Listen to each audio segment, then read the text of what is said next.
When Clara walked out of the front door 3 years ago, suitcase in hand, in her eyes blazing with a strange mixture of guilt and determination, I thought it was the last time I'd ever see her. She didn't bother with explanations, just said she had found someone who made her feel alive, and slammed the door on nearly 12 years of marriage.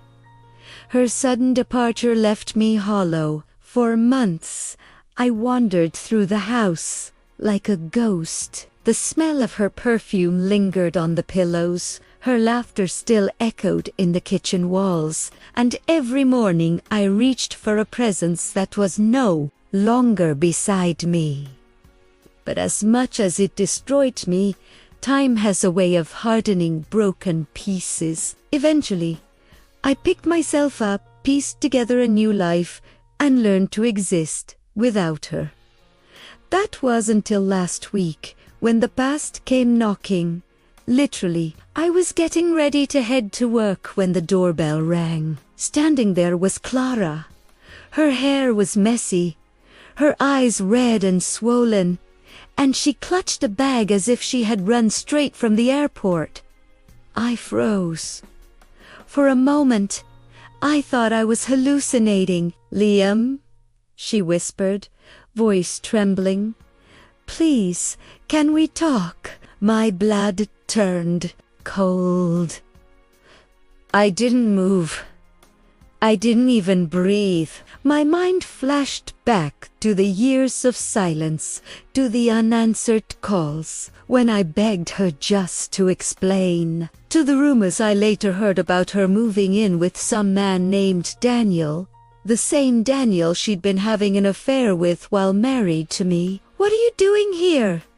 I asked flatly, holding the door only half open. She flinched as if my voice had struck her. "He's gone," she said. "Daniel, he died. A car accident last month. I don't have anyone left. I didn't know where else to go." The audacity of her words made me laugh bitterly. She left me for another man, disappeared from my life, and now that he was dead, she wanted to come crawling back. "You chose him over me," I said, my voice low, steady. "You vanished without a second thought, and now you expect me to what? Open my arms and welcome you home." Her tears spilled, running down her pale cheeks. "I made a mistake, Liam. The biggest mistake of my life. He wasn't what I thought. He controlled me, isolated me. I was trapped. I should have come back sooner, but I was too ashamed. Trapped. I snapped. You left me. You weren't kidnapped, Clara. You walked away." Over the next days, she tried again. She showed up outside my office, left voicemails, even reached out to my sister to beg her to intervene. Each time, I shut her out.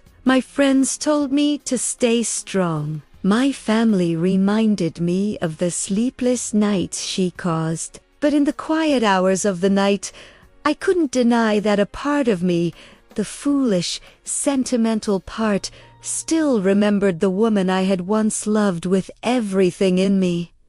One evening, she managed to catch me in the driveway. "Liam, just hear me out," she pleaded, standing in front of my car so I couldn't drive away. I clenched the steering wheel, torn between fury and pity. Finally, I rolled the window down.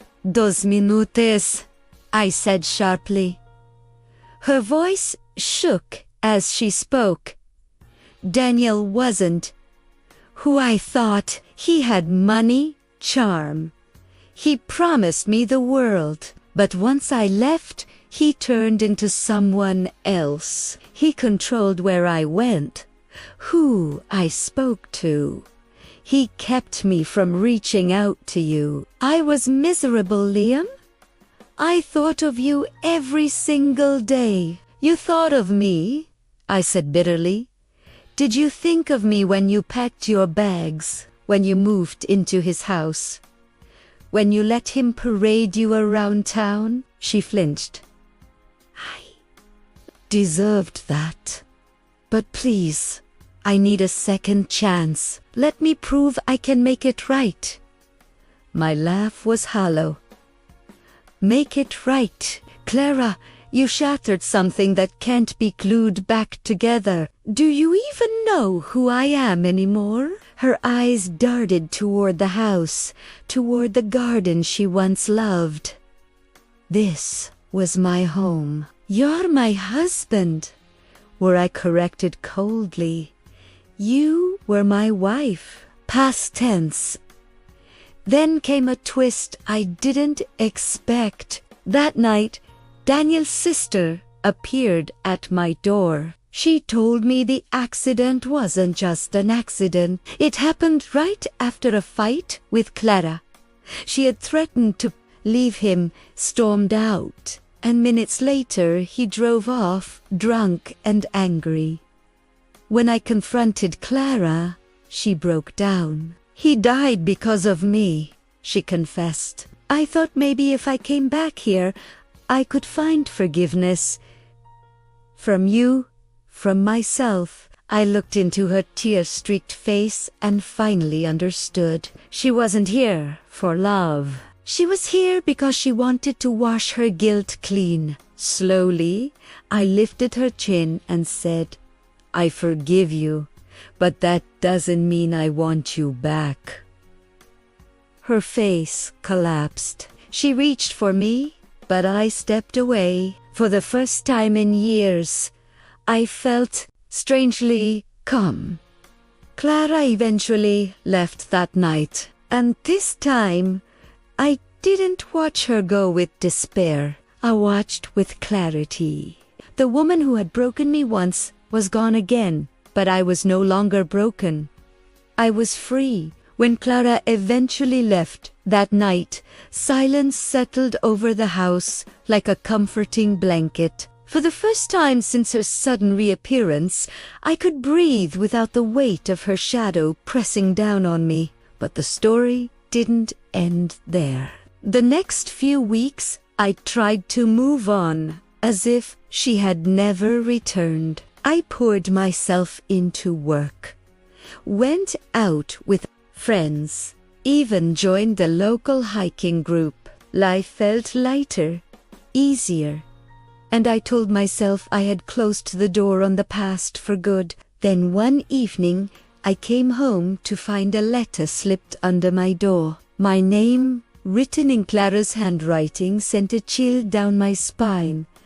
Against my better judgment, I opened it. Liam, I know you don't want to hear from me, but I can't leave things the way they are.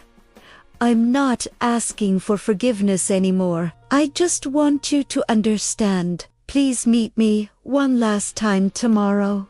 6 p.m. at the riverside where we first kissed. If you don't come, I'll disappear forever. I should have thrown the letter away. I should have ignored it, but curiosity and maybe some lingering affection pulled me there the next evening. When I arrived, Clara was waiting on the old bench outside the cafe. She looked thinner, paler, her eyes hollow. For a moment, I almost didn't recognize the vibrant woman I had once loved. Thank you for coming, she whispered. I'm only here to hear you out, I replied, my voice cold. She took a shaky breath. You're right. I came back because I needed something from you. Not love, not even forgiveness. Just someone who knows me. Someone who can remind me I was more than the woman who ruined everything. Her honesty caught me off guard. For the first time, there was no manipulation, no begging, just raw truth. I can't give you what you want, Clara, I said gently. You're searching for redemption in me, But that's something you have to find within yourself. She nodded slowly, tears streaming down her cheeks. I understand. I had to try. For a while, we sat in silence, the weight of everything unsaid hanging between us. Finally, she stood, wiped her face, and said, "Goodbye, Liam. For real this time." And then she walked away. I thought that was truly the end. But fate had one more twist to throw at me. 2 months later, I received a phone call from a lawyer. "Mr. Evans, I'm handling the estate of the late Daniel Lawson. There are some documents you should be aware of." Confused, I agreed to meet. To my shock, I learned that Daniel had left behind debts, massive ones, and worse, he had secretly listed Clara as a co-signer on several of his ventures. She was drowning financially with creditors chasing her down. "She's in trouble," the lawyer said. "And from what I gather, you may be the only person she has left to turn to." My chest tightened. I had freed myself from her emotionally, but now reality threatened to drag me back. That night, I wrestled with myself. Should I help her out of loyalty to the woman I once loved, or let her face the consequences of the choices she made when she walked out on me? The next morning, I made my decision. I visited her small apartment on the edge of town. The place was barely furnished, her life reduced to a few boxers and unpaid bills scattered across the table. She looked up at me, startled, as I entered. "Liam," she whispered, shame flooding her face that I set down the documents on the table. "I know about the debts," she broke down, covering her face with her hands. "I can't do this alone. I don't expect you to save me, but I didn't know who else to ask. I've ruined everything." For the first time, I didn't feel anger. I felt pity. But pity wasn't love, and it wasn't enough to rebuild what she had destroyed. "I'll help you find a lawyer." Primera sa, eat firmly. "I'll guide you through this mess." But that's all. After that, we go our separate ways for good. She nodded through her tears. "That's more than I deserve." Over the next few weeks, I helped her navigate the legal chaos, not as a husband, but as someone who refused to let hatred define him. And when the dust finally settled, I walked away knowing I had closed this chapter with dignity. The night I left her apartment for the last time, I stood on the street, breathing in the cool air. For the first time since Clara had walked out years ago, I felt something I hadn't in a long time. Freedom, peace, and the possibility of a future unchained from the past. Clara may have disappeared once, but this time I was the one who chose to disappear from her life. And unlike her, I wasn't coming.